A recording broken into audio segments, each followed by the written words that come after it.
Los conquistadores negros de Venezuela es el tema de hoy. En este canal de Antonio Moreno Ruiz, un servidor, con nuestro pana Emilio Acosta Ramos de Venezuela Provincial. Últimamente hemos sacado algunos temas parecidos. En su día hicimos las cofradías de negros en el mundo hispánico. Hace poco pormenorizamos en las cofradías negras de Venezuela.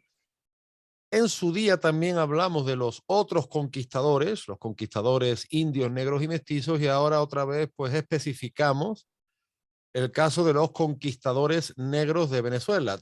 Pues, hablamos también de la figura de conquistadores mestizos como Francisco Fajardo, pero esta vez, Emilio, nos vamos a la figura del conquistador negro en Venezuela, ¿verdad?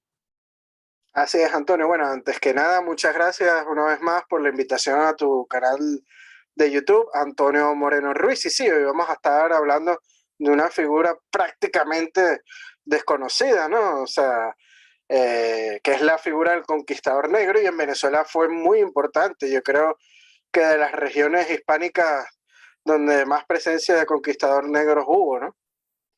Sí, o sea, Venezuela definitivamente, pues su población fue heterogénea entre blancos, indios y negros y claro, el problema que tenemos, como hemos hablado en otras ocasiones, es que nuestro imaginario colectivo hispánico está deformado.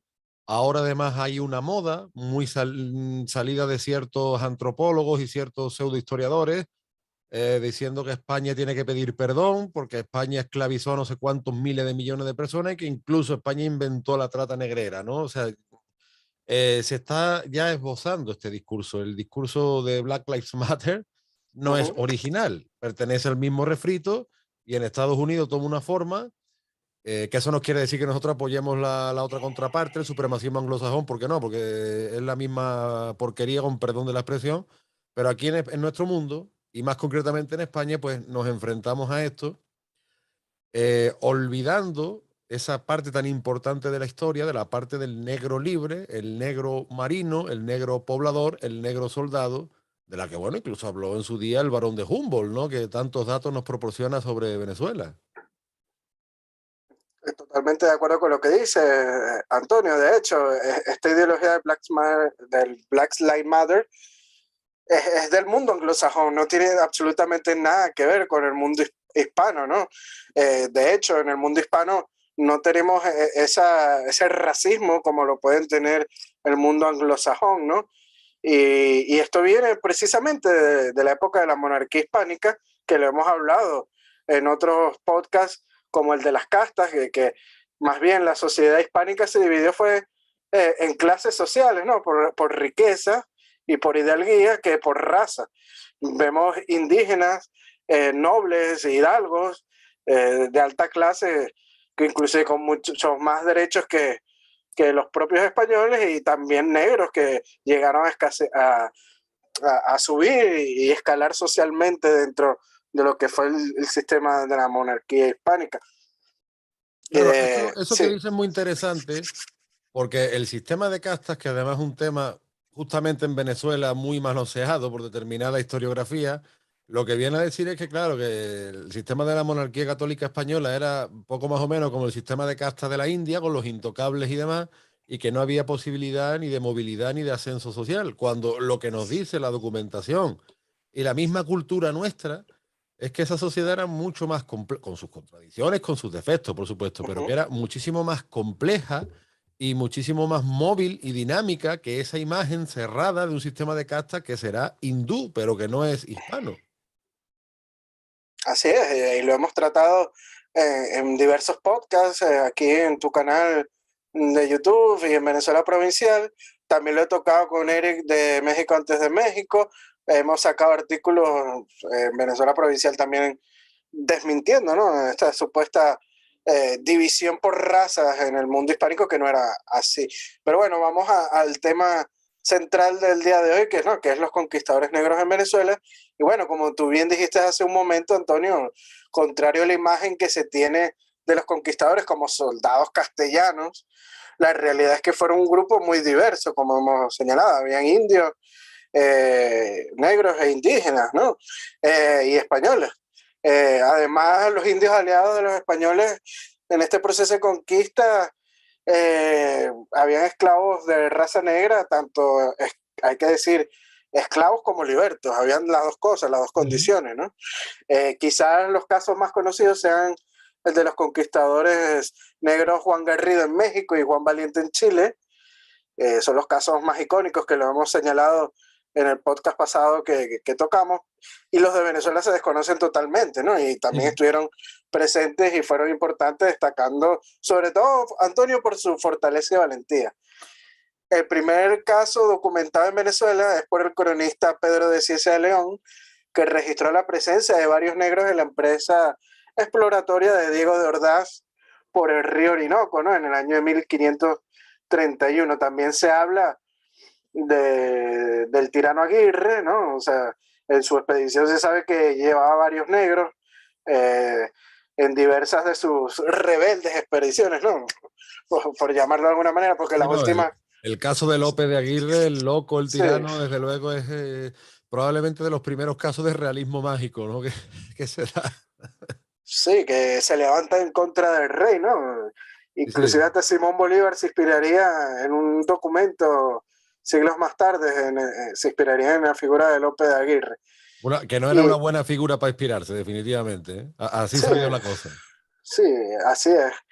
Pero bueno, los casos, pero hay que decir que los casos más destacados en Venezuela son el de los negros conquistadores Antonio Pérez y Juan Portugués en la conquista del Valle de Caracas en 1567. El cronista criollo Oviedo Ibáñez, en su obra Historia de la Conquista y Población de la Provincia de Venezuela del año 1723, él señala, Antonio, que Diego de Lozada, el conquistador de Caracas y fundador de la ciudad de Santiago de León de Caracas, tuvo entre sus huestes por lo menos 2 africanos, en los cuales identifica, como bien señalé, a Antonio Pérez, africano, natural de Orán, o sea, nació el actual Argelia, en el norte de África, y claro, un negro... Sí. Lo que pasa es que Orán tiene muchísima vinculación con España y hasta el siglo XVIII pues fue una plaza española, ¿no? De hecho, Orán, bueno, por los avatares de la historia, pues, tendría un estatus muy parecido al que han jugado históricamente Ceuta y Melilla, porque tiene muchísima arquitectura española y muchísima cultura española. Correcto, y de ahí, como bien sabemos, muchos árabes pues llevaban negros de la parte subsahariana al norte, ¿no? Comerciaron y muchos escapaban de ellos y se refugiaban en las ciudades hispánicas y portuguesas, porque Ceuta también fue parte de la corona de Portugal en aquel antiguamente, ¿no?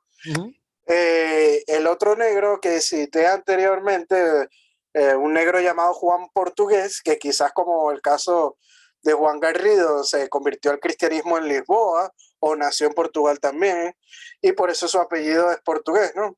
Y cruza América como hombre libre combatiendo en diversas campañas militares españolas en el Caribe.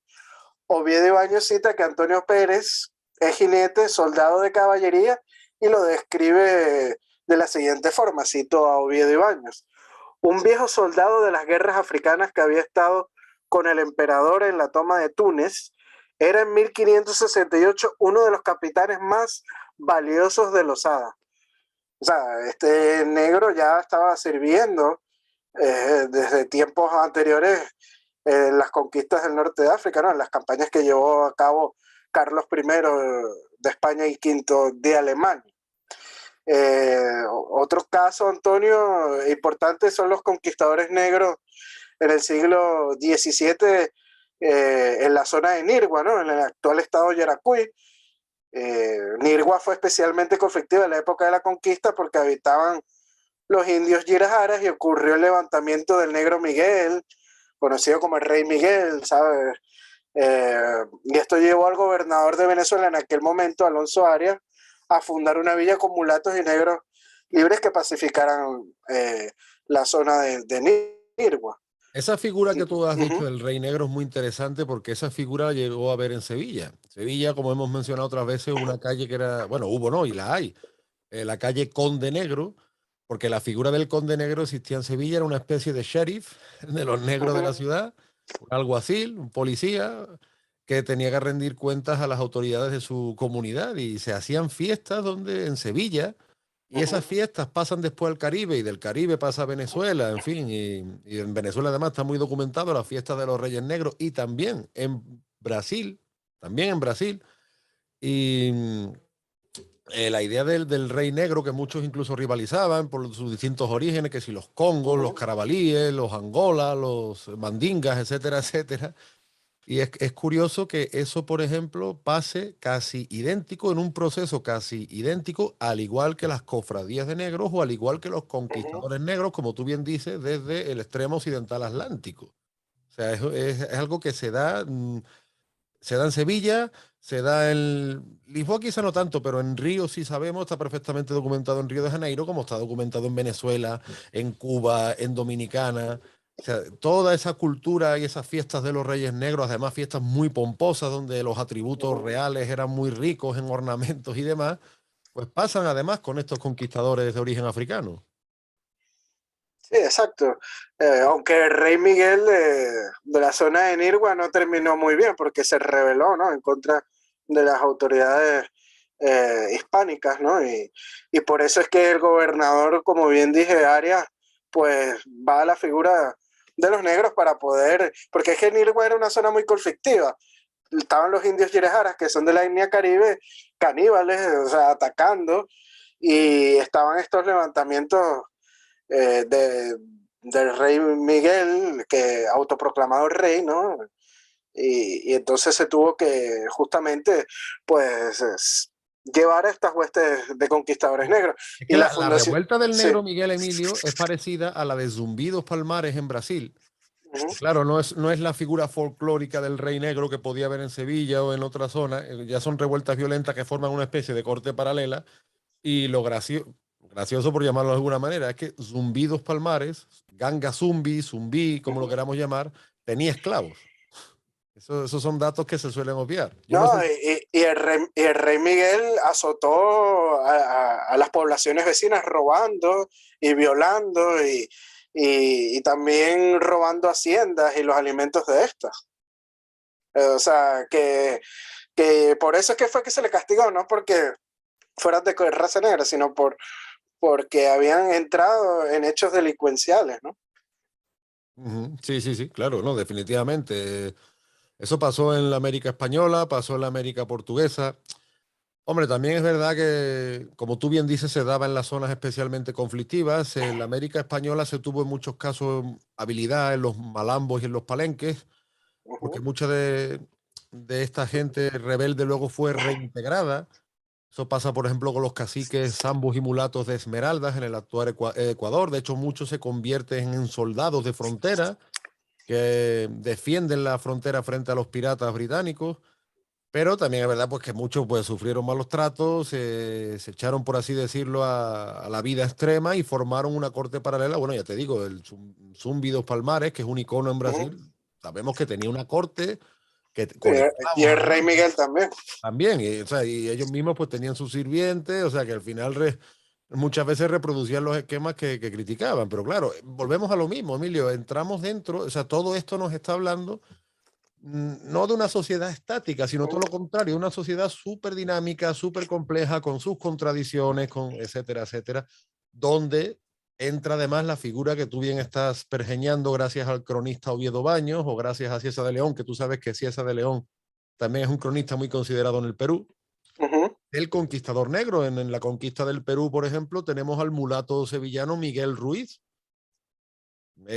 Como te digo, estos datos no salen a colación por Black Lives Matter ni por determinados apegados a la cultura woke, porque son incómodos, porque siempre, en vez de mostrar la verdadera y la complejidad y las contradicciones de la historia, pues es mucho más fácil hacer victimismo, inyectarnos complejos de inferioridad, inyectarnos complejos de culpa, que es lo que están pretendiendo hacer. Bueno, y no digamos, por ejemplo, con las producciones de Hollywood tipo Amistad.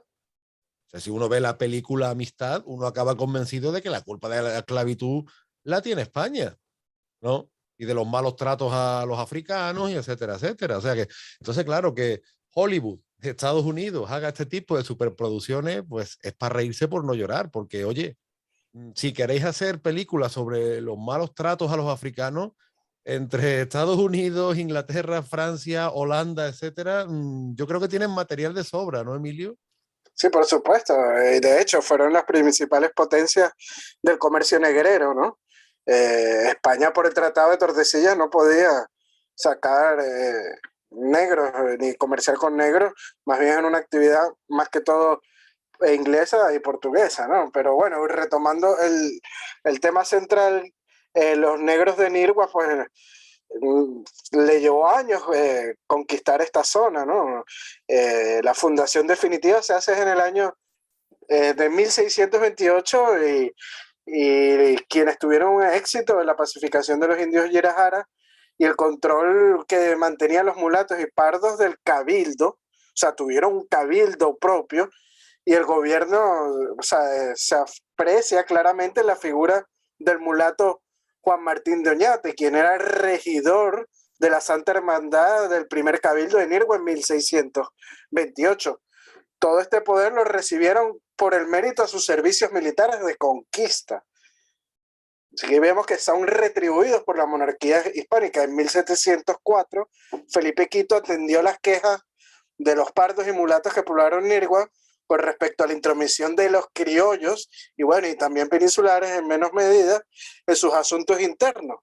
Mediante una real cédula fechada el 7 de marzo de 1704, el rey ordenaría al gobernador de la provincia de Venezuela que respetara la regalía concedida a los pardos para poseer títulos honoríficos por el mérito de las armadas. O sea, el rey de España defendiendo a estos conquistadores negros por los servicios que habían hecho a la corona española.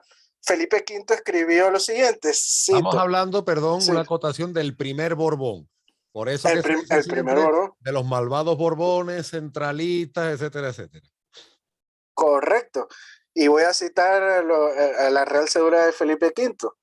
No se innoven aquello que por cédula y privilegio se hubiera concedido a los mulatos y los pardos como conquistadores de la referida ciudad. Sea mi voluntad, haciendo valer así los privilegios que goza esta ciudad y los conquistadores y sus descendientes, ¿no? O sea, y algo muy curioso, Antonio, es que la independencia, Nirgua fue partidaria del bando realista.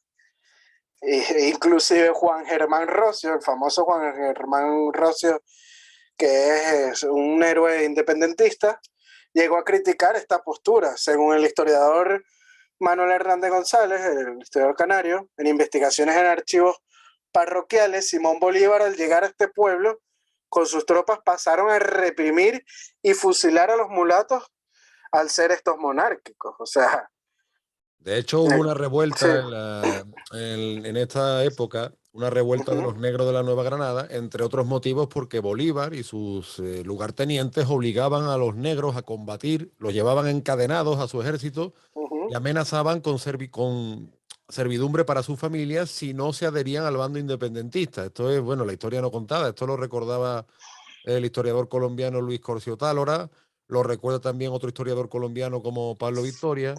Y otro dato interesante que se Uh-huh. repite en Venezuela, se repite en México, especialmente en el Yucatán, se repite luego en el Perú, y o sea, se repite desde hasta los últimos días del virreinato, es la presencia de negros en las milicias locales. También, la milicia, la famosa milicia de morenos y pardos. Claro, y es curioso porque eso se da desde el Fuerte Mosé de la Florida, que fue un santuario de libertad, donde ya Carlos II, el último Austria, Uh-huh. está pidiendo que se acojan a los negros que huyen de las colonias anglosajonas, que se les trate como uno más y se convierte a la fe católica, prohibiendo su esclavitud. Pero ya antes de Carlos II, en la época de Felipe IV, ya hay documentación bastante copiosa sobre las compañías de morenos libres por toda América. Porque claro, a día de hoy se pone muy de relieve lo del Fuerte Mosé en la Florida, Uh-huh. pero es que ese modelo lo vemos en Venezuela, como tú bien dices, con los pardos, lo vemos en Puerto Rico, lo vemos en México, bueno, y no digamos, el ejército del virrey Abascal, el ejército real del Perú. Sabes que yo tuve la oportunidad de hacer un Uh-huh. programa con el Capitán Perú acerca de esta epopeya. Y el ejército real del Perú llevaba muchísimos soldados, ambos mulatos, etcétera, etcétera. Y en el virreinato del Río de la Plata también, al sur del continente, que hoy en día a lo mejor no es una zona donde hay mucha población negra, pero durante la época virreinal la hubo. Y qué bueno que, Antonio, señalas esto de las milicias de morenos libres, ¿no? Porque justamente en 1715, Juan del Rosario Blanco, que era capitán de las milicias de morenos libres de Caracas, antiguo negro liberto de la familia Blanco, por cierto, familia Bolívar, que desciende Bolívar, los Ponte y Blanco, ¿no? Mandó una carta al rey Felipe V solicitando autorización para fundar en Cabo Codera un pueblo de negros libres que sirviera de protección contra piratas y contrabandistas. Y bueno, Juan del Rosario fundó el 24 de junio de 1721 Curiepe, que es otra población importante de negros y pardos en Venezuela, ¿no? En lo que es la zona de Barlovento, en el actual estado Miranda, ¿no? Y también en la independencia, estos negros apoyaron la causa realista y se levantaron en contra de los independentistas, ¿no? De los insurgentes. No, claro, definitivamente es lo que hablamos, o sea, la complejidad y la movilidad social tan grande, y especialmente en la época de Carlos III y Carlos IV. Y finalmente, todas esas milicias de morenos que estamos hablando, pues es una continuidad, es un legado de los conquistadores negros, que ya fueron con Colón prácticamente, porque ya con Colón sabemos que de los puertos de la Andalucía Atlántica, de los puertos de Moguer, de Palos, ya van marineros negros libertos. O sea, que es que en las primeras expediciones españolas ya iban. Sí, y sabes un dato curioso que les tocó vivir a estos conquistadores negros, es que bueno, según las crónicas pasaron peligros peculiares, por llamarlo de una manera, ¿no? Y relata el historiador Alonso Góngora que los indios en Chile, asombrados por el color oscuro de piel, intentaban lavarlos hasta matarlos, ¿no? Sí, sí, O sí. sea, pasaban algunas cosas desagradables, peligros extras por ser de color oscura, ¿no? Pero lo cierto, Antonio, es que estos conquistadores ascendieron en la escala social y algunos dejaron sus nombres a la posteridad, ¿no? Como el caso de los conquistadores que hemos señalado, ¿no? Aunque la historiografía oficial, tanto de Venezuela como del mundo hispano, y no digamos del mundo en general, pues traten de ocultarlo. Sí, bueno, en España tampoco se le ha prestado demasiada atención, pero lo que pasa es que todos estos walks, Black Lives Matter, hablan como de una suerte de conspiración para ocultar la historia negra, ¿no? Mire usted, si es que la historia, por desgracia, y gracias a los sistemas educativos que ellos dominan, por desgracia no interesa, Emilio. Ayer, por ejemplo, tuvimos una noche toledana en Sevilla. Tuve el honor de presentar los libros de Daniel Gómez Aragonés, gran historiador especialista en los visigodos. Un saludo para Daniel. Para Daniel y para Gonzalo Rodríguez, otro gran historiador de Toledo. Y yo les decía a ellos, conforme andábamos por algunas calles del centro de Sevilla, digo, mira, aquí podríamos hacer un tour de una especie, pues no sé, de la pequeña Italia de Sevilla.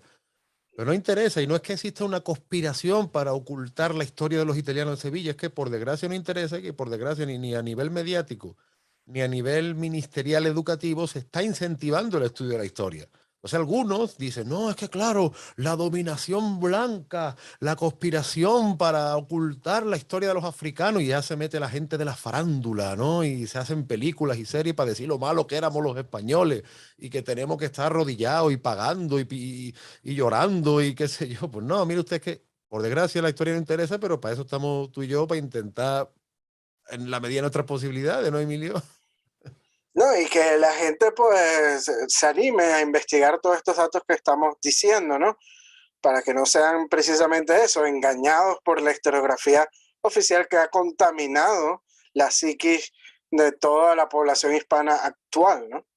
Hay un dato muy interesante. Hace poco conversaba yo con el historiador Jorge Luis García Ruiz, un historiador y arqueólogo madrileño afincado en San Antonio, en Texas.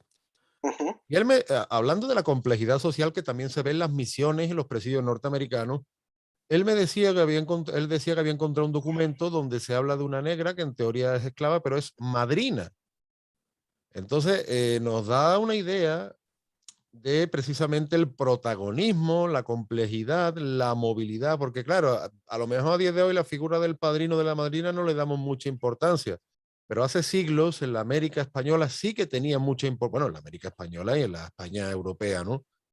Entonces, Bueno, pues, todavía hoy en día en Hispanoamérica se ve la importancia bueno, de los aquí padrinos. también, Emilio, pero que a día de hoy quizá yo creo que en el pasado Sí, a lo mejor en el pasado fue más fuerte, claro. en la institución del compadrazgo, Que tú lo sabes. la gente moría muchas veces a temprana edad y quedaban a cargo de estos padrinos. Correcto, correcto. Por eso iba yo, ¿no? Y más en zonas como podían ser, por ejemplo, las misiones norteamericanas, que muchas veces estaban Ujú. cercadas por la pachería, lo que fuera, ¿no? Y eso precisamente, y la historia de los conquistadores negros, que es una historia además muy literaria, en la que se podrían hacer películas, series, novelas históricas, pues nos habla de eso, de esa movilidad y de esa globalización, si se quiere, que fue la monarquía hispánica. Sí, en vez de Netflix está poniendo actores de un color que no es el verdadero de un protagonista de la historia, pues tantas historias que hay de gente morena y historias increíbles para hacer y no se hacen. Es que, mira, ahora que tú has dicho eso, y muy oportuno, yo recuerdo cuando nosotros éramos niños, se emitía la serie Shaka Zulu, ¿no? Era un Sí, rey guerrero Chacazulu. Sí, sudafricano. Pues tú imagínate que se hace una reposición de la serie Shaka Zulu, que era un rey guerrero sudafricano, ujú, y tú me pones que el actor es japonés. Pues mira, con todo mi respeto, pero es que no. O sea, que Shaka Zulu, el actor tiene, ¿verdad? Y era, no, claro. pues póngame usted un actor, por lo menos que yo me haga la idea. Pero no me ponga a mí un Shaka Zulu japonés o un Shaka Zulu italiano o qué sé yo. No, es que de verdad todo esto está provocando, no sé, como parece que uno está las 24 horas del día andando por un manicomio, yo qué sé, de verdad. Y te digo, nuestra historia, y eso insiste mucho Jorge García Ruiz, al que le recomiendo que visiten su página, Jorge García Archaeology, History of Spanish North America. Entonces, pues Jorge lo dice, al final la documentación es nuestra mejor defensa. Exacto, las fuentes primarias. Y tú ahora Es lo que mismo, yo siempre bueno, le digo a la gente. sí, sí, tú ahora mismo, Investiguen. Emilio, están investigando mucho sobre esas fuentes venezolanas y fíjate tú que sobre el tema de las cofradías y los conquistadores negros, el montón de datos que hemos sacado en relativamente poco tiempo. Así es, porque también uno tiene un poco tiempo, ¿no? Porque uno tiene sus cuestiones laborales y familiares, pero el tiempo que uno le dedica, pues uno trata de sacar lo mejor provechoso en esto de la investigación histórica y sobre todo para eso, para desmitificar toda esa leyenda negra y sobre todo en un país como Venezuela que yo creo que debe ser el país que más la leyenda negra ha influido y contaminado a la población. No sé qué decirte, Emilio. Está en dura competencia con España, porque ya te digo que este discurso Ujú. de que España inventó la trata negrera, esto está saliendo de España y está apoyado por el mundo de la farándula. O sea, que esto, por desgracia, trae cola. O sea, yo creo que España y Venezuela estamos ahí, ¿eh? También hay otros países como México, pero eso ya es como más otro tinte, ¿no? Más cargado de indigenismo. En Venezuela es un poco más a los libertadores, ¿no? O sea, las historias, las leyendas negras van un poco diferentes por cada país. Sí, sí, en cada sitio tiene su propio adobo, por así decirlo. Correcto. Bueno, pana, pues la verdad que encantado de tratar este tema contigo, un tema apasionante. Ojalá se siga investigando y ojalá, como decimos, también entre en el mundo de la ficción. Señores ilustradores, pintores, escritores, músicos, de verdad, estamos esperando trabajo sobre estos temas de nuestra historia y que creen ese aditamento, ese adobo a la parte histórica para que nuestro imaginario se vaya asentando, porque de verdad tenemos un grave problema, los hispanos de ambos hemisferios tenemos un serio y un grave problema de desconocimiento de nuestra historia, por ende estamos castrando nuestro potencial futuro y la verdad que no lo merece. Con los documentos que tenemos, de verdad, es para que estuviéramos todo lo contrario. ¿No? Así Y para llegar a la cultura popular, la mejor forma de hacerlo es por medio de los medios de comunicación y qué mejor que las series, las películas, para llegarle a la gente de a pie, por llamarlo de alguna manera, y que conozcan un poco más la historia y se desmitifique el legado tan negativo, ¿no? Que se tiene sobre la monarquía hispana. Correcto, Emilio. Pues muchísimas gracias. No olviden suscribirse a las redes de Emilio. Venezuela Provincial está en Instagram, está en YouTube, está en Facebook, a veces peleándose con medio mundo, otras veces de buen rollo. Pero Emilio saca siempre muy buenos artículos, muy buenas investigaciones. Saludamos también, Emilio, a nuestros Patreons. Así es. A Borja Eh, Ares, a Hernán Ayuela y a José Alberto Gil. Martínez, y bueno, también a dos nuevos Patreon que tengo, que son Juan Cristóbal García y Gabriela Hatewood, que es venezolana residenciada en Canadá.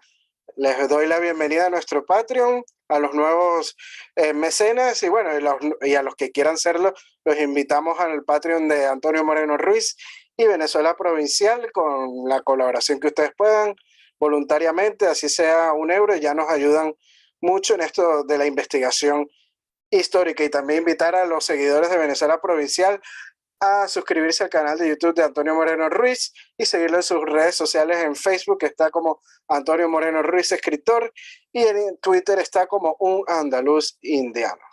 Correcto, pues nada, pana, volvemos dentro de poco con nuestros temas hispanos.